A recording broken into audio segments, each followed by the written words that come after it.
Isaïe, on a commencé vendredi dessus, on va développer ce matin. Isaïe chapitre 41, verset 2. Moi je suis content, ça me fait plaisir comment je vois comment Dieu fait. Voilà, je suis content. C'est bien, ça fait plaisir, ça fait Dieu nous aime. Isaïe 41, verset 10. Il dit ceci: ne crains rien, car je suis avec toi. Ne promène pas des regards inquiets, car je suis ton Dieu. Je te fortifie, je viens à ton secours, je te soutiens de ma droite triomphante. Et ça, il parlait à son peuple, et on voit qu'en tout temps, Dieu nous le dit à chaque fois: ne crains pas, parce qu'il sait que, on a vu dimanche dernier qu'on est un esprit, une âme et un corps. On vit dans un corps physique. Et dans ce corps, il y a parfois la crainte, il y a le chagrin, il y a la tristesse. Et on sait que l'âme est une mémoire, est une autre conscience dans laquelle il y a toutes nos émotions qui sont dedans.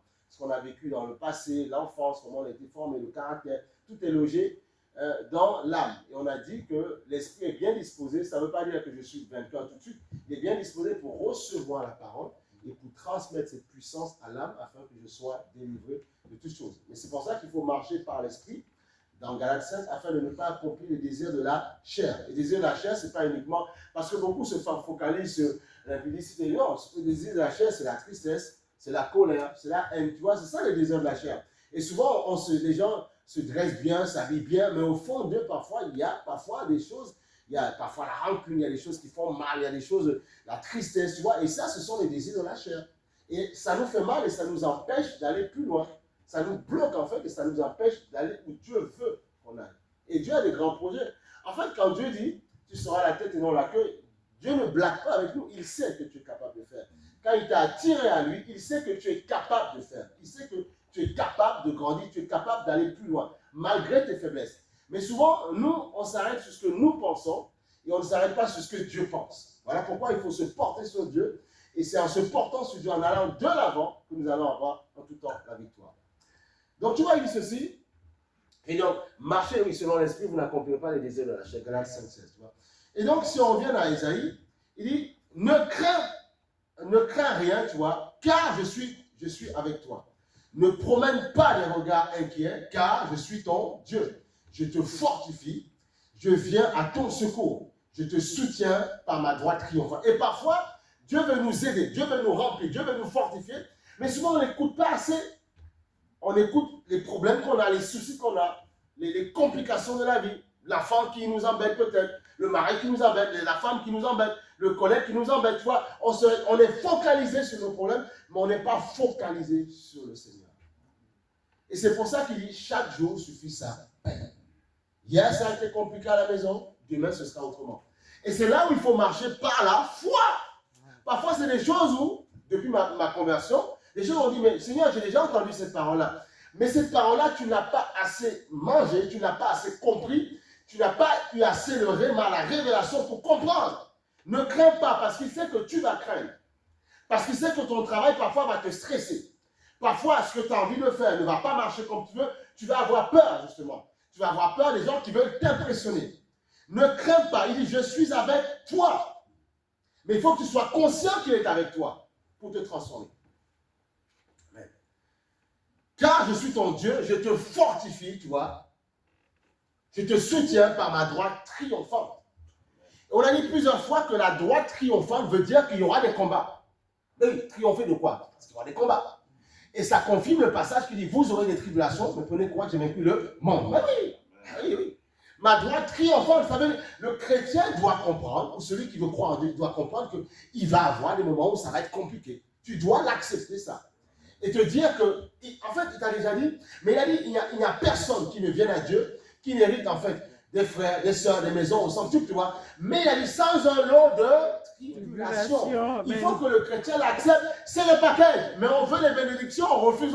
Ça ne marche pas. Et parfois, les moments trop compliqués, c'est comme si tu vas, j'aime dire ça, dans une salle de sport spirituel, où tu vas t'entraîner. Tu vas avoir des combats. Parfois, les gens qui ne seront pas d'accord avec toi. Ça va te pousser, ça va t'aider à aller au-delà, à te pousser de sortir de tes retranchements. Parce qu'il y a souvent beaucoup de personnes qui ont l'option, qui ont la force pour s'en sortir, mais du coup, ils ne l'utilisent pas. Donc, Dieu, parfois, l'ennemi va provoquer des choses. Dieu va laisser faire pour que tu puisses ouvrir ta bouche et parler, en fait. Et dit, ôte-toi là de moi, ôte-toi, tu dois parler. Si tu ne te parles pas, l'ennemi va te faire taire, il va t'oppresser. Et c'est comme ça que beaucoup, leur vie a été détruite. Ils pouvaient renverser la chose, mais ils n'ont pas eu assez de foi. Il a dit, si vous aviez la foi comme un grain de montagne, vous direz à cette montagne, ôte-toi. Et souvent, on commence, on reçoit Christ comme Seigneur et Sauveur. Certains ont 20 ans de vie chrétienne, 30 ans de vie chrétienne, 5-10 ans, ils sont bouillants, tout feu, tout flamme, ils sont contents, ils ont leur mari, leur femme, tout va bien. Au bout de 30 ans, ça descend. Mais pourquoi ça ne va pas descendre?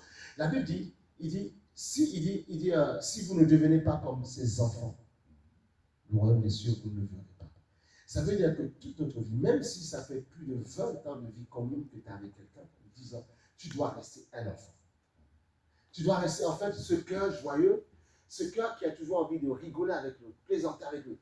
Ta meilleure copine, ton meilleur copain, c'est ton... Tu vois, et c'est ça, et souvent, comment on appelle, la maison, le travail, l'augmentation de salaire, la position sociale, ça nous enlève, tu vois, et c'est pour ça que je dis, si les bénédictions augmentent, n'y attache pas ton cœur.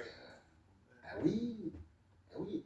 Et c'est ça, il faut comprendre que quand tu reçois Christ comme Seigneur et Sauveur, c'est toi, tu es d'abord toi, et ensuite il va mettre autour de toi des bénédictions. Mais ces bénédictions ne doivent pas être ton Dieu ou tes dieux. C'est Dieu qui doit être ton Dieu. On doit aimer le Dieu de la bénédiction, pas la bénédiction, le Dieu de la bénédiction. Et c'est comme ça qu'on apprendra à être heureux. Amen. Oui. Et c'est ça le problème. Et ça, toute ta vie, même à 80 ans, 100 ans, peu importe le temps que Dieu te donnera sur la terre, tu dois penser comme ça. Rester en fait, quand je dis être un enfant, c'est pour ça qu'il dit heureux ceux qui sont simples d'esprit. Le royaume sera. Il faut être simple. Il ne faut pas être compliqué. Il ne faut pas que, parce que demain tu grandis, parce que demain tu possèdes ci. Non, tu dois rester un enfant simple. Comme Abraham. Abraham avait tout ce que tu veux. Mais il restait cette personne dévouée, sensible, humiliée devant le Seigneur. C'est ce que Dieu veut. Dieu veut. Et Dieu a dit à Abraham, le père de la foi. Tu dois rester tel que tu es. Les cheveux blancs ne doivent pas te dire oui, mais maintenant je suis déjà à une hauteur. Oui, on te doit te donner le respect qu'il faut. Mais tu dois comprendre que reste un enfant devant le Seigneur pour recevoir la bénédiction permanente, pour pouvoir changer les vies des gens. Alléluia. On va prendre ce passage-là. Donc c'est important de comprendre. Ne crains rien, car je suis avec toi. Ne promène pas des regards inquiets, car je suis ton Dieu. Amen. Je suis ton Dieu. Voilà. On va aller sur un autre passage.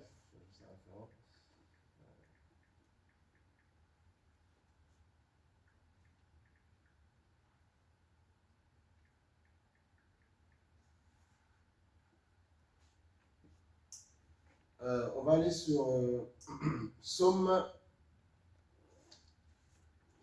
chapitre 62. Voilà, Psaume chapitre 62, verset 10. Psaume chapitre 62, verset 10.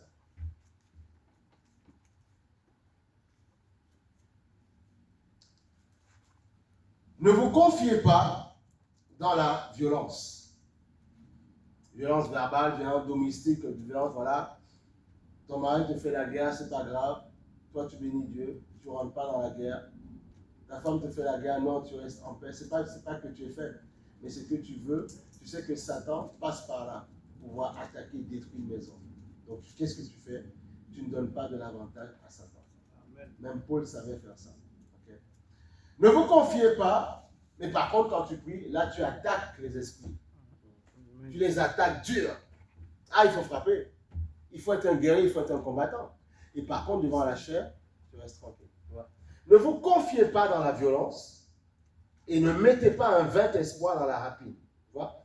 Il dit, quand les richesses, qu'on a vu tout à l'heure, s'accroissent, n'y attachez pas votre cœur. Non, surtout pas. Parce qu'elles vont s'accroître. Quand les richesses s'accroissent, ça veut dire quoi? Dieu, en fait, quand on dit plusieurs fois à des gens, le Nouveau Testament était caché dans le premier. Tu vois? Et c'est le Nouveau qui révèle ce que voulait dire le premier Testament. Eh oui. Il dit, parce qu'il a toujours dit, je te bénirai, je ferai. Il dit, je souhaite que, dans le livre de 3 Jean, je souhaite que tu prospères à tous égards comme prospère l'état de ton âme. Tu vois, il dit, quand les richesses s'accroissent, n'y attachez pas votre cœur. Parce que, regarde, on va aller dans Proverbe 4, 21, c'est important de comprendre. Il faut maîtriser la parole. C'est bien de chanter, c'est bien de louer, c'est bien de célébrer, mais c'est bien aussi de connaître la parole au bout des doigts. C'est très important. Et c'est ça qui te délivre à chaque fois. Proverbe 4, 21, il dit, veille sur ton cœur plus que toute autre chose. Amen. C'est très important. Veille sur ton cœur plus que toute autre chose. Parce que c'est lui qui te donne la victoire. Veille sur ton cœur, veille sur ce qui rentre. Veille sur ton cœur plus que toute autre chose. Voilà. Car en lui coulent les sources de la vie. Garde ton cœur plus que toute autre chose.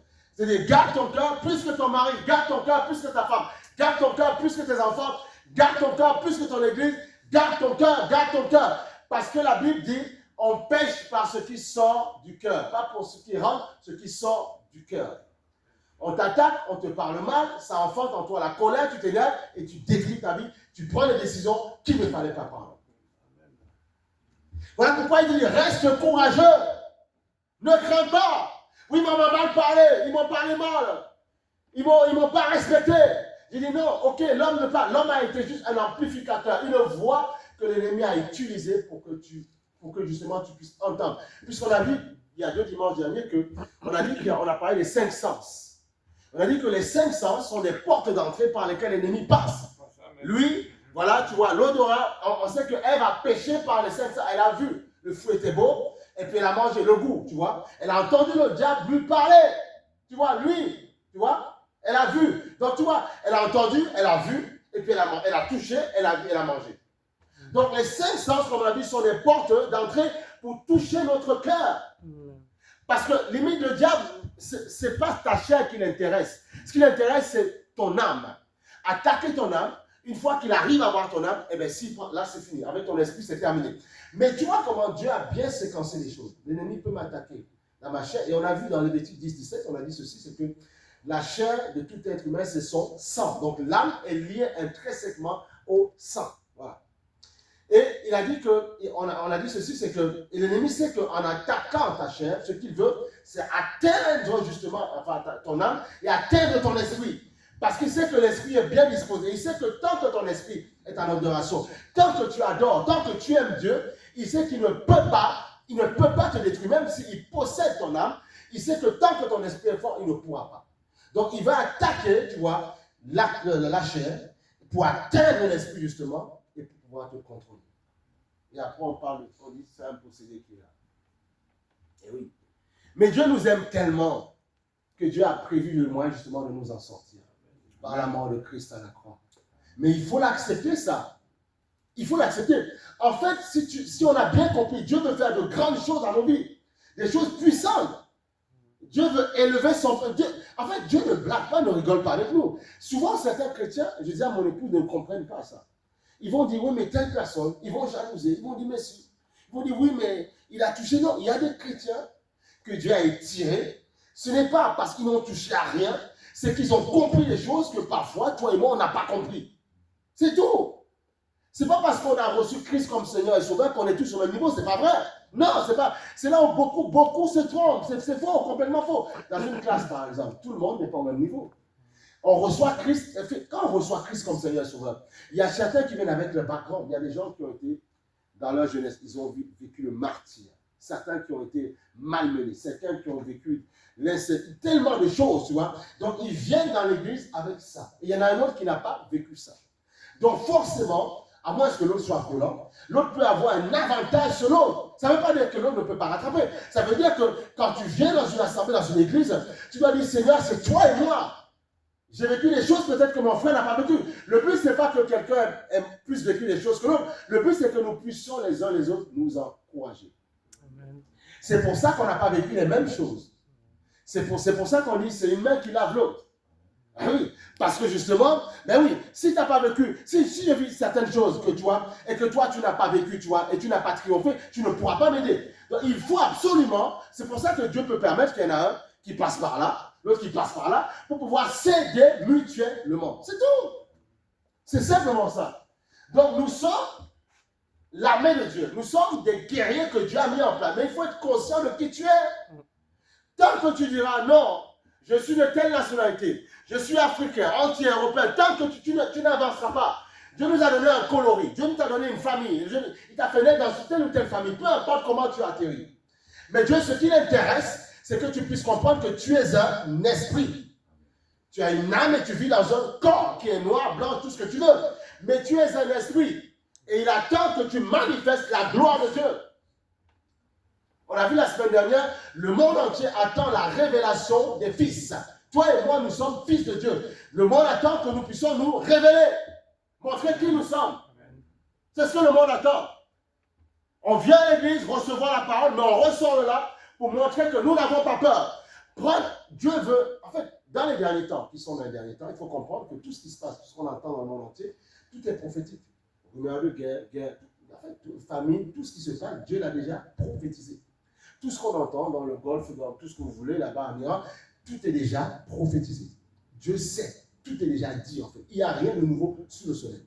Il sait. Par contre, il a dit qu'il nous gardera. C'est à nous maintenant de savoir ces choses-là et de prier pour ces âmes-là. Prier parce que nous savons que nous avons des frères et des sœurs qui meurent dans ces pays-là. Donc, quand je vois la souffrance, je ne dois pas avoir peur. Je dois me lever parce que Jésus revient bientôt et prier sans cesse pour que d'autres personnes se tournent. Amen. Ils viennent rencontrer le Seigneur. Tu vois? Garde ton cœur plus que toute autre chose. Et si on avait compris ça, parce qu'on aurait compris que peu importe ce qu'on nous enseigne, peu importe la connaissance que nous avons, peu importe si nous savons parler hébreu, pas hébreu, grec, peu importe, si on garde, je garde mon cœur, en fait, je garde mon cœur des attaques qui viennent de l'extérieur, forcément j'aurai la victoire. En fait, tu ne vas pas empêcher aux gens de pouvoir mal te parler. Tu ne vas pas empêcher aux gens de mal agir. Mais ce que tu peux être capable de faire, c'est d'empêcher que les choses qu'on te dit ne soient un danger pour ton cœur. Ça, tu peux le faire. Amen. Amen. Ça, tu peux le faire. Alléluia. Ça, tu peux le faire. Pourquoi? Parce que Christ vit en toi. Alléluia. Ce n'est plus moi qui vis, c'est Christ qui vit en moi. Il vit en moi pour me protéger. Et parfois, l'apôtre Paul dit, nous avons la pensée de Christ. Mais la pensée de Christ, ça veut dire quoi? Pensée de victoire, délivrance, guérison, puissance, autorité. En fait, il faut arriver à un stade où se dire, Seigneur, je pense te connaître, mais je ne sais pas encore vraiment qui tu es. Parce que si nous savons vraiment qui est le Seigneur, mais en fait, on n'aurait plus de problème. On marcherait dans la victoire, dans l'autorité. On n'aurait plus de problème. Ce serait terminé avec puissance, avec audace. On menacerait les choses. On parlerait, on déclarerait la parole. Je suis malade, je parle. La maladie, je parle, je déclare. Et à chaque fois que je parle, quand vous parlez, quand vous déclarez la parole, qu'est-ce que vous faites? Vous êtes en train de mettre un périmètre de sécurité sur votre vie. Parce que le monde spirituel entend nos voix, entend parfois nos lamentations, entend nos cris de douleur. Chaque fois que tu te plains, le diable entend. Et il sait ce qui... En fait, le diable, on a dit, ne peut pas voir ce qui est dans ton cœur. Dieu le voit. Par contre, il voit ta manière de faire. Et on sait que l'attitude de certaines personnes est en fonction de ce qu'ils ont dans le cœur. Donc, en fonction de ce que tu manifestes, l'ennemi sait ce qui est au fond de toi. Eh oui, c'est pour ça qu'il faut faire attention. Et c'est pour ça que, sachant justement que, en fonction de ce que tu fais, il sait ce qui est en toi, et il t'attaquera en fonction de ce que tu manifestes. C'est tout. C'est pas compliqué. Et c'est là où le peuple de Dieu doit faire attention en disant, faire attention aux pensées que nous avons, aux pensées que nous émettons. Parce qu'on a vu dimanche dernier, on a dit que nous sommes des créateurs. La Bible dit, Dieu est créateur, tu vois. Nous sommes créés à son image. Et souvent, sans le savoir, on peut détruire l'atmosphère parfois d'un lieu où on est. Eh oui, on est capable de le faire. Demain, tu rentres à la maison, eh bien, tu peux t'asseoir, tu rentres chez toi, et puis tu décides de bouder devant ton mari et ta femme. Mais tu tues l'atmosphère. Ah, c'est facile là. Je rentre du travail, je décide de ne sourire à personne. Je fais la tête. Eh bien, lui, il va recevoir. S'il n'est pas assez fort, elle n'est pas assez forte spirituellement, elle va encaisser. Et puis après, ça va saturer la maison, polluer. Et si les enfants sont touchés, eh bien, c'est fini. Terminé. C'est comme ça. J'ai connu parfois mes voisins qui me disaient, eh bien, on s'insulte à la maison. On se parle mal. On se dit des gros mots. Pourquoi? Parce que tout est saturé. Il m'a payé un billet d'avion pour aller en Corse, mais ça n'a pas suffi. Pourquoi? Parce qu'on ne comprend pas que ce n'est pas le billet d'avion. Voyager, c'est bien. Profiter de ce que tu as créé, c'est bien. Mais si justement ton cœur n'est pas changé, tu partiras, tu reviendras comme tu es parti en fait. Parce que ton cœur n'est pas préparé, ton cœur n'est pas nettoyé. C'est le cœur qui te donne d'avoir la victoire. C'est le cœur. C'est le cœur qui te permet de triompher. Voilà pourquoi tu dois en tout temps ouvrir ton cœur. En tout temps ouvrir ton cœur. pour que Dieu fasse de grandes choses dans ta vie. En tout temps, tu dois le faire en tout temps. Pour marcher plus que vainqueur, en tout temps. En tout temps. Pour être plus que vainqueur.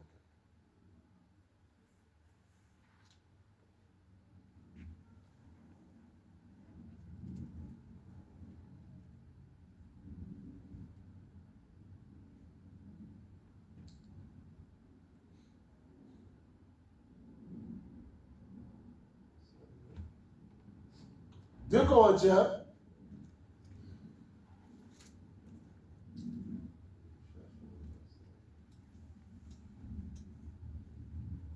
Oui, donc 2 Corinthiens, chapitre 12, verset 9.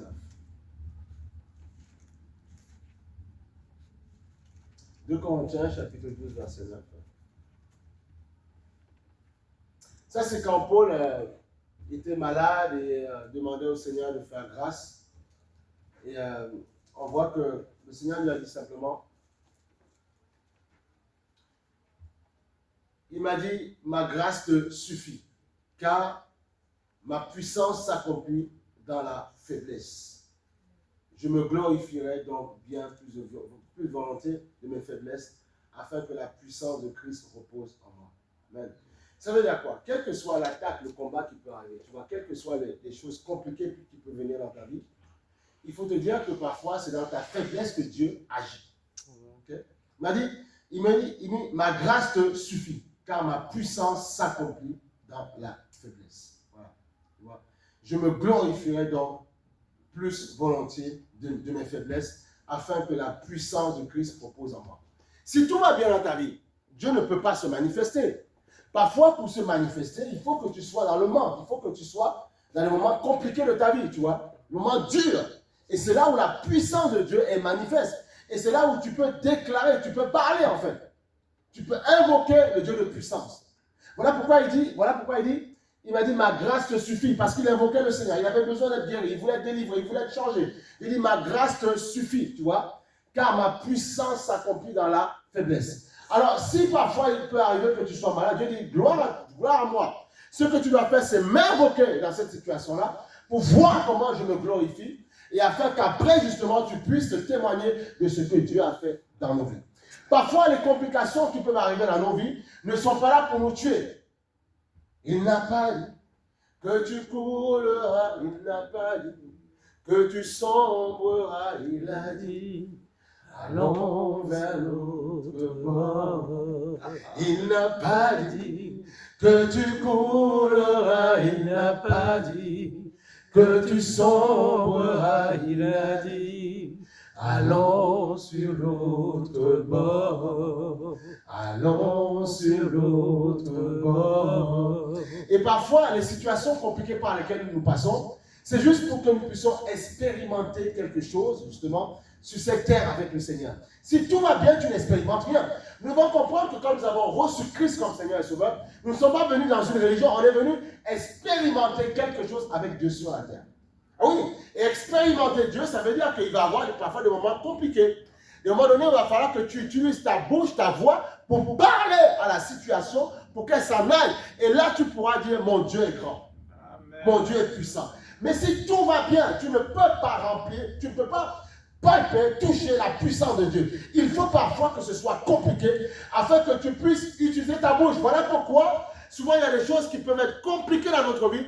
Dieu peut permettre ces choses-là, afin que nous puissions parler, déclarer et avoir la victoire et pouvoir dire et pouvoir témoigner que j'étais dans tel embarras, Jésus m'a relevé. Amen. Amen. Et changer les vies des personnes. Parce qu'il y a d'autres personnes dans ce monde qui vivent dans tellement de problèmes. Il y a quelqu'un qui disait ceci, il avait raison. Parfois, pour créer la compassion en toi, pour créer l'amour en toi, parfois Dieu peut permettre des choses difficiles dans ta vie afin que tu comprennes les souffrances des autres. Tu ne peux pas comprendre les souffrances des autres si tout va bien. Non, il faut qu'un jour, tu n'auras pas tout dans les combats, mais il faut qu'un jour, tu sois passé par une situation. Mais la Bible dit qu'en toute chose, nous sommes plus que vainqueurs. La bonne nouvelle, c'est que le combat qui va arriver ne me détruira pas. Le combat qui va arriver me rendra plus fort parce que j'invoquerai l'Éternel et parce que je vais l'invoquer, j'aurai forcément la victoire et je pourrai témoigner et je pourrai aller relever ceux qui sont dans les faiblesses, qui sont dans tout le tour. C'est ça qu'il faut comprendre. Alléluia. C'est ça qu'il faut comprendre. C'est ça qu'il faut comprendre. Donc comprends que dans les souffrances, dans les peines, dans les difficultés par lesquelles tu passes, Dieu peut permettre des choses pour que tu puisses utiliser l'autorité qui est en toi. L'autorité qui est en toi. Alléluia. C'est pour ça qu'il ne faut pas se laisser aveugler par le don. Parfois, j'ai connu des gens, tu vois, ils avaient des dons, tu vois, prophètes, prophétesses, archi, tout ce que tu veux. Mais parfois, un combat est venu les terrasser. Parce qu'ils se sont dit, maintenant, je suis ça. On m'a appelé à ça, on m'a oint pour ça. Ce n'est pas l'appel ou l'onction qu'on te met sur ta vie qui va te permettre. Non, ce n'est pas vrai. C'est parce que tu vas garder ton cœur. Eh oui. Parce que souvent, nos titres, la titromanie, on aime ça. On va se glorifier dans les églises. Mais à l'extérieur, ton autorité de prophète, le diable attend justement que tu puisses se manifester. Ton autorité de il attend. Ben oui. Eh oui, eh oui, il attend. Ton autorité d'évangéliste, il attend que tu le manifestes. Quand parfois on est attaqué, on est combattu dans nos maisons, tu es seul dans ta chambre, utilise l'autorité que tu as. Pourquoi tu ne dis pas, en tant que prophète, dégagez? Pourquoi utiliser ton autorité? Mais seulement l'autorité, c'est quand on est à l'église. Ainsi parle l'Éternel, mon frère, ma soeur. Non, arrêtez ça, c'est là-bas, c'est à l'extérieur. Il faut parler à l'extérieur. Ah oui. Parce que la prophétie, la Bible dit, tu édifies ton frère. C'est bien, c'est très bien. Mais à l'extérieur, qu'est-ce que tu fais? Prends autorité, parle, déclare. Change les situations, parle partout. Déclare sur ton travail, déclare sur ta belle famille, déclare sur ta famille, déclare sur la vie. Dis Seigneur, je les prends par le col de la chenille, je les amène à toi. Déclare la parole, déclare. Tous les ministères que nous avons sont remplis d'autorité. Et ces ministères, le diable a peur si nous comprenons l'autorité qui est en nous. Voilà pourquoi il faut utiliser cette autorité et déclarer la parole. Alléluia. Le nombre de personnes à qui on a imposé les mains. Moi, j'ai grandi dans les endroits où on nous a tous imposé les mains, on nous a appelés assis. Mais certains se sont fait terrasser parce que justement, on a cru que le titre dans lequel on m'appelait, tu es pour les nations. Non, mais oui, pour les nations, mais tu vas être combattu devant. Alors, tu dois comprendre que la main qu'on a posée sur toi, c'est la droite triomphante de Dieu qui te relève. Ce n'est pas la droite triomphante du pasteur. Non. C'est la droite triomphante de Dieu. Le pasteur n'est qu'un messager pour te dire, fais confiance à Dieu. Et souvent, on ne s'arrête pas sur la droite triomphante de Dieu qui va nous aider. Parce que Dieu dit, vous aurez des tribulations. Prenez quoi? Pasteur, docteur, apôtre, bishop, peu importe le titre. Vous aurez des tribulations. Prenez courage. J'ai vaincu le monde. Vous aurez des tribulations. Voilà. C'est pour ça que souvent on entend tout n'importe quoi. Parce qu'on s'arrête sur nos titres. On s'arrête et on sort de l'église. Dans le monde, on est tout n'importe. On se laisse avoir. On ne comprend pas. Mais tu es quoi? Tu es chrétien? Tu es quoi? Tu es prophète? Tu es pas... Qui tu es? Respecte-toi. Tu es à l'extérieur, tu fais n'importe quoi. Et après à l'église, tu libères. Non, c'est à l'extérieur que ça se passe. Fais-toi respecter par les démons. La Bible dit, le diable sait que Dieu existe et il tremble. Il sait que Dieu est dans Jacques. Il sait que Dieu existe et il tremble. Et Dieu est en nous ou pas? Dieu vit en nous. Donc le diable doit avoir peur de nous. Tu vois? C'est tout. Amen. Hey. Et on est les porteurs de bénédiction dans nos maisons. Nous sommes les porteurs de bénédiction dans nos maisons. Amen. Nous transformons nos maisons. Faisons-nous respecter par nos familles, nos belles familles. Ça ne veut pas dire qu'ils ont peur de toi, mais quand ils te voient, ils savent qu'il y a des choses qu'ils ne vont pas dire. Pourquoi? Parce qu'ils savent que c'est l'enfant de Dieu. Mais si tu te comportes en religieux, ils vont te dire tout n'importe quoi et tu feras la même chose. Et après, tu viendras à l'église adorer Dieu. Et après, c'est les mêmes qui vont se moquer. On voit ça dans certains cas. Il dit qu'il est en Dieu. Voilà, tout ce qu'il fait. Il fait la même chose que nous là. Qu'est-ce qu'il raconte là? Tu vois, c'est ça. Et on doit se faire, et ils n'ont pas envie de venir. Ils disent, mais non. Si on doit faire la même chose, pourquoi est-ce qu'ils doivent venir? Ça ne sert à rien, puisqu'on fait la même chose. Mais quand ils voient la différence, il faut que ça les interpelle. Tu vois, maintenant, ça ne veut pas dire on ne se coupe pas d'eux, tu dois les aimer. Nous, moi, ma famille, ma belle famille, j'aime mes membres de ma famille, ma belle famille, mais je ne veux pas faire comme eux. Mais ils savent que, parce que tu ne fais pas comme eux, ils te respectent. Et on passe le moment tranquille, tu vois. On sait qu'il ne faut pas dépasser certaines limites. Voilà, c'est tout. Il y a certaines discussions qu'il ne faut pas faire. Parfois, même limite, ils te respectent tellement qu'ils savent que quand ils vont t'inviter, ils n'invitent pas certaines personnes parce qu'ils savent que ça va te mettre mal à l'aise. Eh oui, ils te respectent à ce niveau-là. Et c'est ça. Mais pour ça, nous devons... En fait, ce n'est pas crier sur les gens, mais plus nous allons nous approcher du Seigneur, plus nous allons dépendre du Seigneur, vous allez voir que les gens comprendront et ils verront, ils diront, mais on a du mal à s'accrocher en Dieu, mais on se rend compte que tu es dans la vérité.